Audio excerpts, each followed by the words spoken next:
Local police are warning people to look out for suspicious activity around their homes. Police say at least 2 young men have been caught around residents' homes wanting to look at their satellite receiver. In one case, the men claimed to be from Mid-American Energy. The men are driving a burgundy and gray truck. Police are asking if this truck appears outside your home, try to safely get a license plate. Crime Stoppers also say not let your service people into your house without a prior appointment. And if you feel as though someone is trying to case your house, call the police. Cedar Falls police are looking to ID a possible theft suspect. The man in these photos is suspected of an alleged burglary on the University of Northern Iowa campus. The incident happened this past weekend. Anybody with information is asked to call the University of Northern Iowa police at 319-273-2712 or submit a tip to Crime Stoppers at cvccrimestop.com.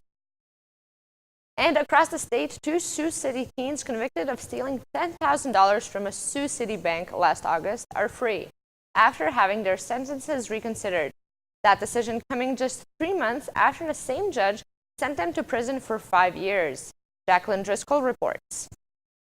Typically, the old adage goes, don't do the crime if you can't do the time. But that wasn't the case for Angelica Perez and Heaven Zevenbergen after their up to 5-year prison sentence was suspended and they were released from custody. After conspiring to rob the Security National Bank inside the Hy-Vee on Hamilton Boulevard last year, Perez and Zevenbergen pled guilty to felony charges of second-degree theft. In February, Judge Jeffrey Neary sentenced both girls to a maximum of up to 5 years in prison, calling the crime senseless. But on Friday, suspended that original sentence, letting the women off with 5 years probation.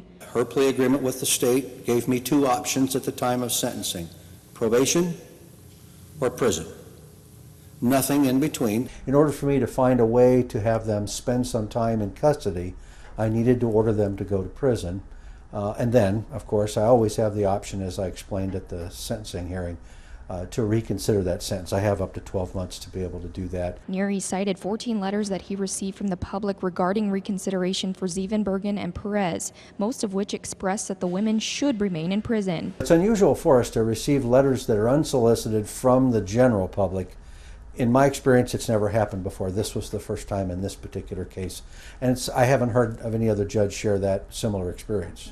Family members were brought to tears and quietly celebrated in the courtroom as Judge Neary issued the new sentence of probation, realizing that Zevenbergen and Perez would be released from custody. While trying to shield their smiling faces, Zevenbergen and Perez left a couple hours later, free to go.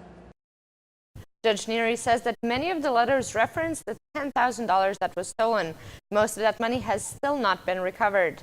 Concerned citizens say they believe Perez and Zevenbergen know where the money is. It's important to note that the girls do still have to pay that money back to the bank.